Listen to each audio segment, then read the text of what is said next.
and welcome back to my channel. It has been a very long time. A few things have happened. My one phone that I was working on before this one was just really crappy. The screen got like completely destroyed. That's part of the screen protector, but like it shattered. My front camera wasn't working. The back camera sucks. Whatever. So I finally got a new phone. So yay. And the laptop I use,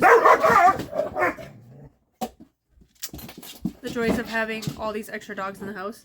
We're puppy sitting this weekend and fostering and have our puppy and then our old girls upstairs. Anyways, the laptop I do all of my video editing on, completely busted, not even usable.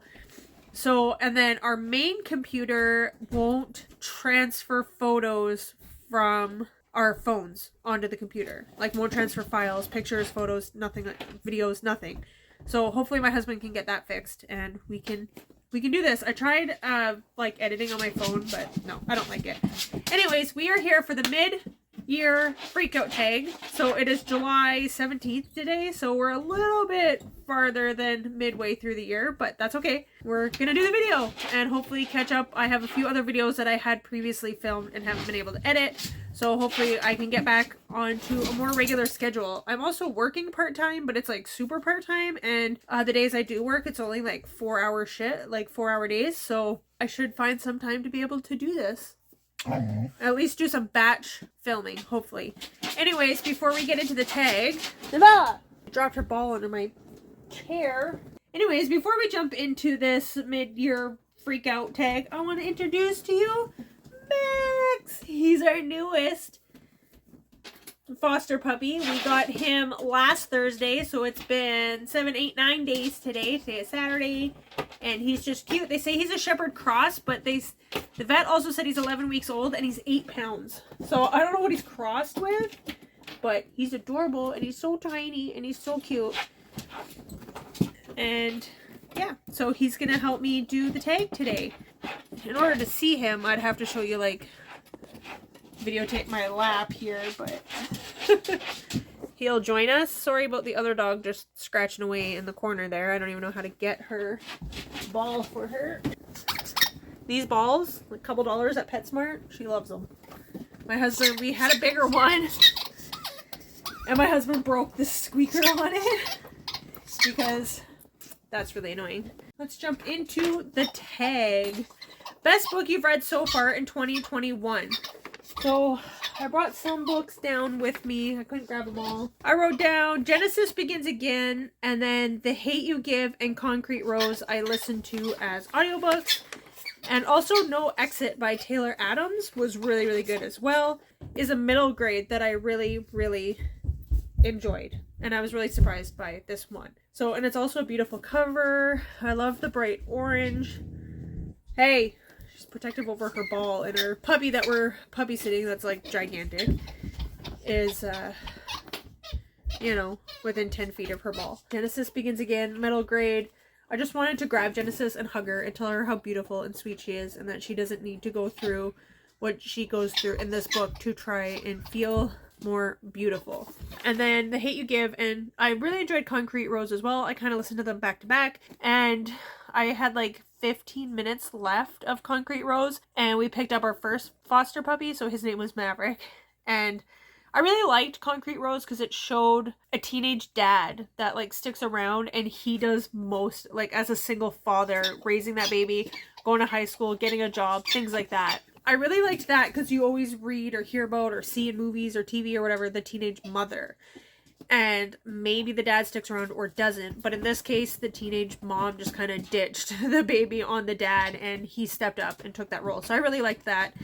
And then most people know The Hate You Give with Star, which is Maverick's daughter. And she witnesses one of her good friends, childhood friends, being shot by the police in a pullover, and like the events that happened after that. And I just thought it was really well done, and I really enjoyed Angie Thomas's writing. And I also have On the Come Up as a physical hardback upstairs, so I need to get to that one hopefully soon. Best sequel you've read so far in 2021? I haven't read a whole lot of sequels. I'm hoping to get through a few more series this year, but I just put down the Bromance Book Club, just all of them, except for the first one, obviously, but I enjoyed Undercover and the other one, Crazy Stupid Bromance. Really enjoyed all those books, read them for the first time this year. So new release you haven't read yet but want to, I just put a hold on at my library for Isn't It Romantic, which is the 4th in the Bromance series so far, and I'm really excited about that one. Most anticipated release for the second half of the year is Go Tell the Bees I'm Gone by Diana Garibaldi. I have no idea how you pronounce her name, but she writes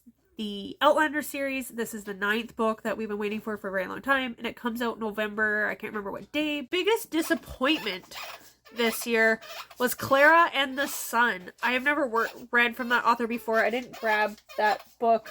But yeah, Clara and the Sun, I thought it was going to be something different than what it was.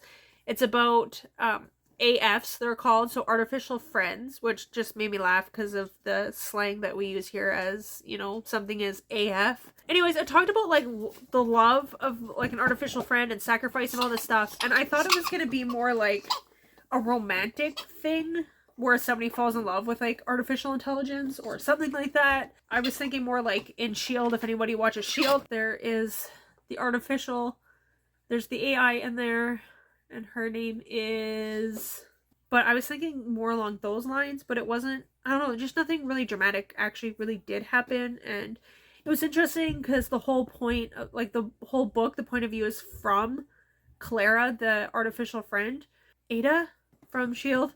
And so it was kind of interesting getting that perspective and stuff like that. But yeah, it was just kind of slow and boring for me. It just wasn't what I thought it would be. And even at that, it could still be a good book, but I just wasn't that interested. The biggest surprise was The Search. I know Nora Roberts is quite popular, and she's obviously a decent writer because she writes quite a bit. Come in the video. Come. Say hi. Say hi, everybody. No, you gotta look down. You gotta look down to the video. Get up here. This is our puppy. Oh, this is Novella.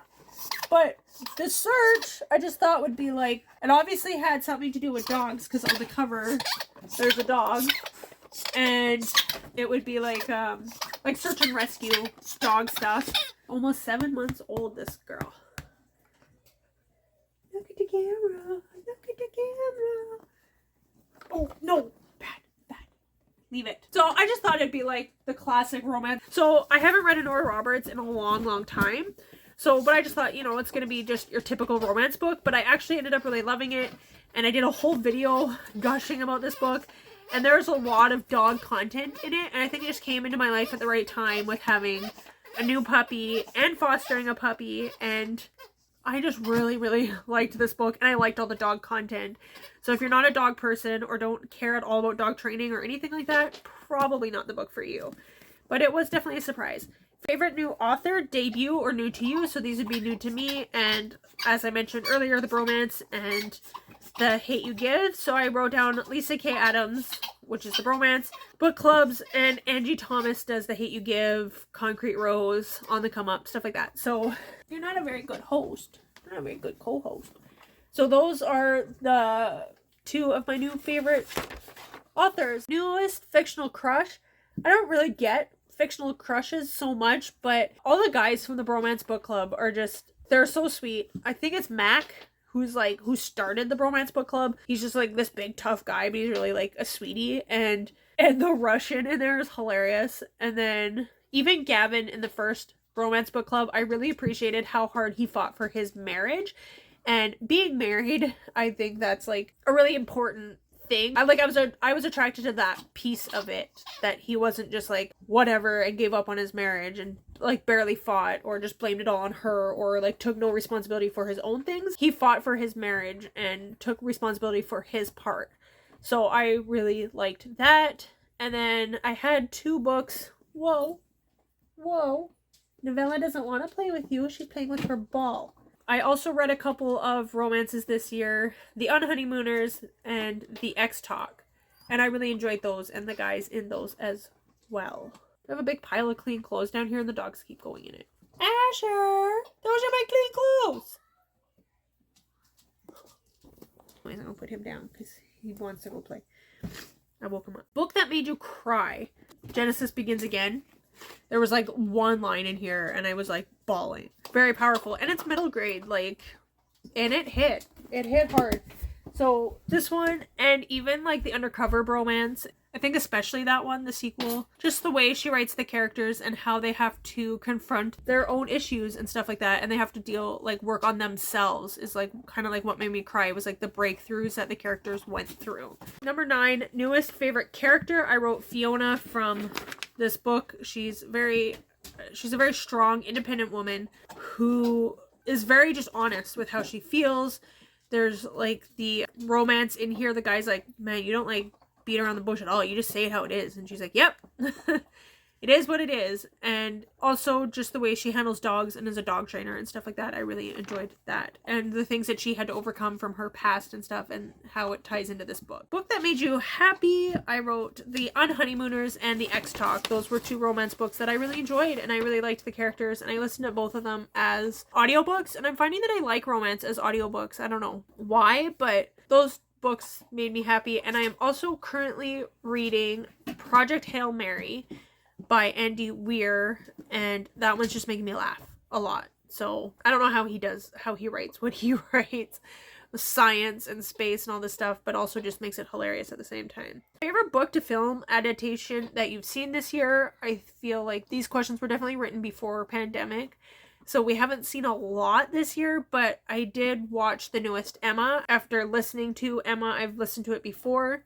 and then I watched the old Gwyneth Paltrow Emma, and then the newest one, and it was well done. Emma's not my favorite story, but I wanted to see the book, I wanted to see the movie because I listened to Little Women and then went and saw the movie at the end of 2019.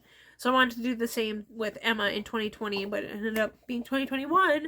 And that was good. And we saw The Martian when it came out originally in like 2015. And then I read the book and really enjoyed it, again by Andy Weir.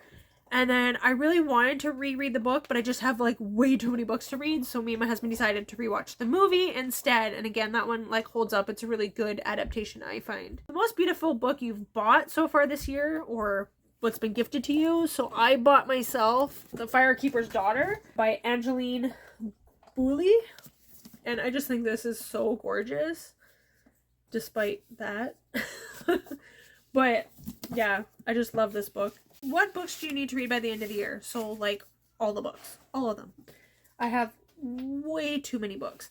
I have one up there. I have a couple, but it's like up on this shelf. It's too bright. You can't see it. The light's too bright. But it's called Dirt Rich, and it was written like in the 70s or something. And I guess that was my mom's like favorite book, one of her favorite books. So I found it on Thrift Books. So my mom bought it, and so I gotta read it and then pass it on to my mom to read. One book I need to read by the end of the year. Me and my friend went and met up at Chapters, and these books were for $1. Dreaming of Christmas, and she saw it and she's like, it's $1. She read the back, she was like, sounds like a typical, Christmas romance kind of book. So I decided to pick it up too, and we're like, we'll buddy read it in December, so gotta read this by the end of the year. I also do the Buzzword-a-thon every month. I haven't read this month's word yet, which is last, so I want to read this month The Last Summer of You and Me by Anne Brashares. I really liked The Sister to the Traveling Pants, and then I read another book by her last year and it was not really good, but hopefully this one is better. There's also, what are the other ones? There's Lost, so I have 2 books. It's like the Lost for Words bookshop, and then there's like a library one.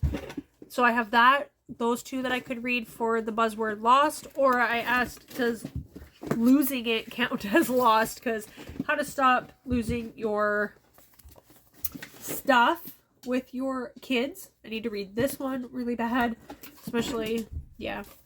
And how to talk so kids will listen, and listen so kids will talk. And I need to read this as well.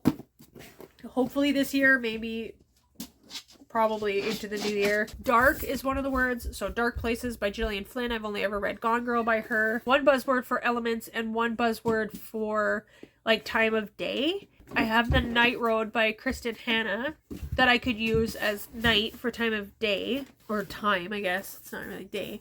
And then I need to read The Night Fire this year by Michael Connelly.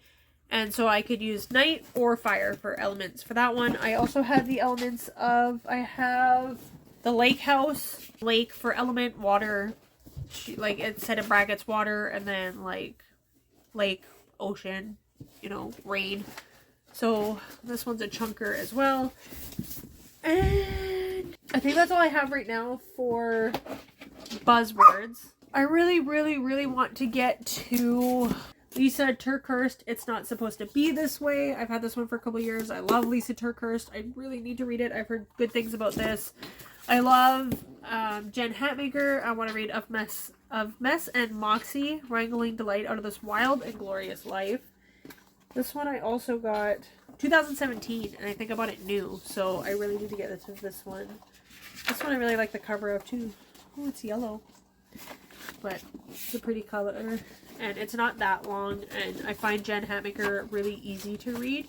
Those are my two like nonfiction Christian books I really want to get to this year. Watch Us Rise, I really want to get to, by Renee Watson and Ellen Hagen. A Heart and a Body in the World. I was supposed to read this in January. It's now July.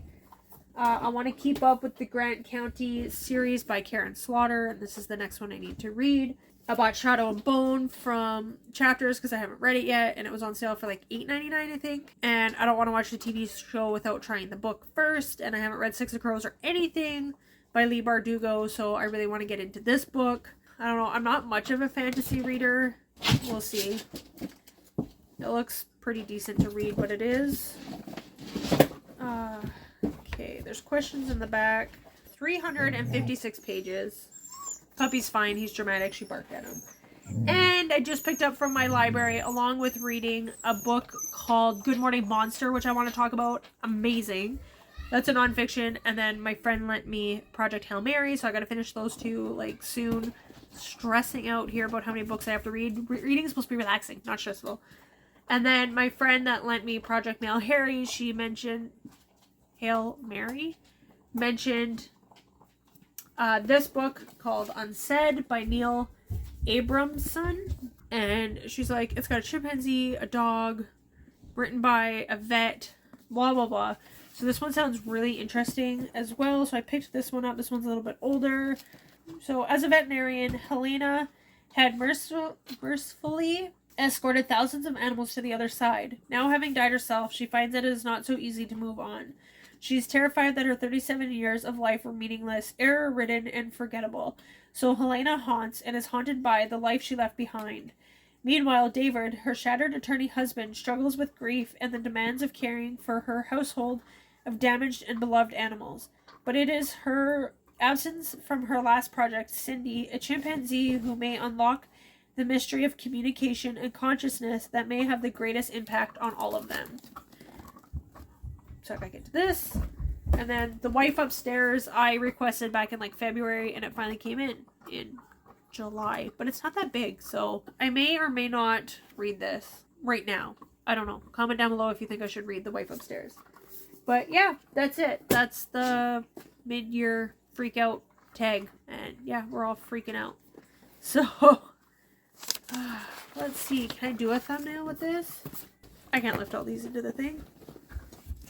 Can I tilt you down? You can't see me. Jeez. So yeah, comment, like, subscribe. Let me know what the best book you've read so far, and a book that you need to read by the end of the year that you're really looking forward to reading. Yeah, I'll see you next time. Thanks for watching. Bye.